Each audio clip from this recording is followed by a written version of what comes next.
I mean, the answer is no, but also yes. This might sound like an excuse to make the video longer than it needs to be, but seriously, it's not a straightforward answer. There's a common argument I see when Star Citizen hits the larger public eye, and that's that you have to spend thousands of dollars to play or enjoy the game. That argument, and anyone that plays knows, is obviously not true, and rooted in ignorance if someone's claiming that. This video isn't me trying to convince everyone that they'll enjoy the game. I simply want to tackle this specific argument and explain why it's incorrect. We'll get to the pay-to-win discussion in a moment, but for now let's talk about why you don't need to spend thousands of dollars to enjoy Star Citizen. In fact, it's arguably a more rewarding experience than buying ships with real money. Star Citizen roots itself as a sandbox MMO based in systemic gameplay loops that overlap with each other, not because they're hard-coded to overlap, but because a player can choose to overlap them. For instance, a pirate could shoot down a player mining, then come back and salvage the ship instead of just stealing their cargo. This is the core of the game.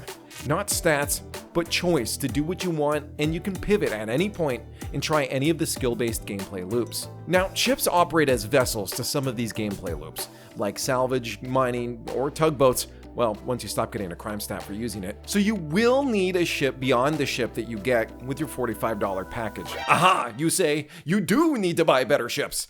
And of course, to that I say, no. Almost every single ship available for purchase with real money that's flyable in-game is available to buy with the money you earn in the game. You see that guy over there that bought a $600 Carrack? Well, do some missions, walk yourself over to a ship shop, and buy one yourself. Now you're just like them.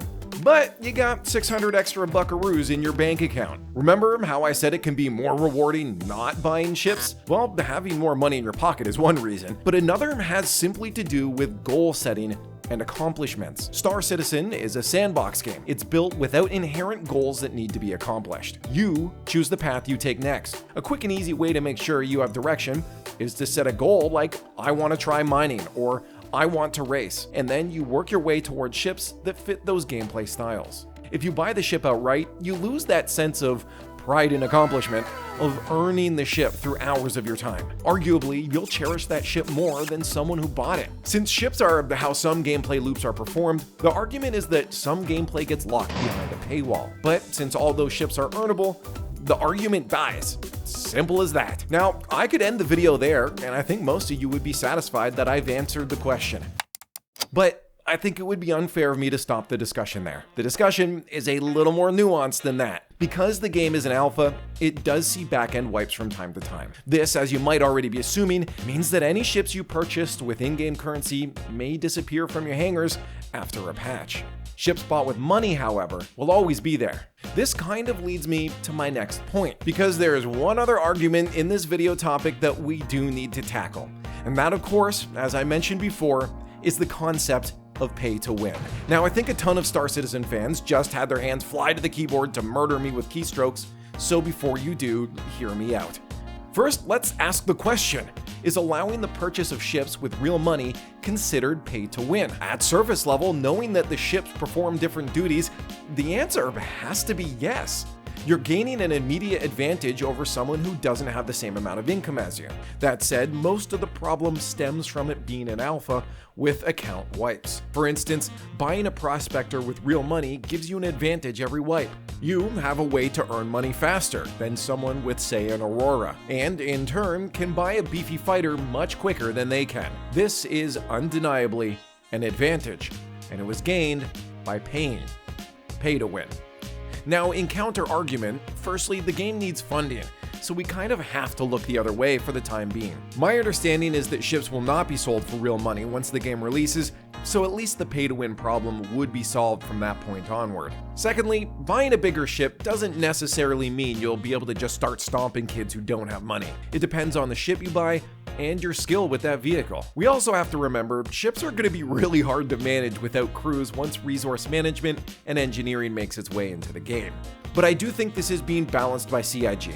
I don't think that this is why they do it, but bigger and better ships tend to be limited when it comes to buying them with real money.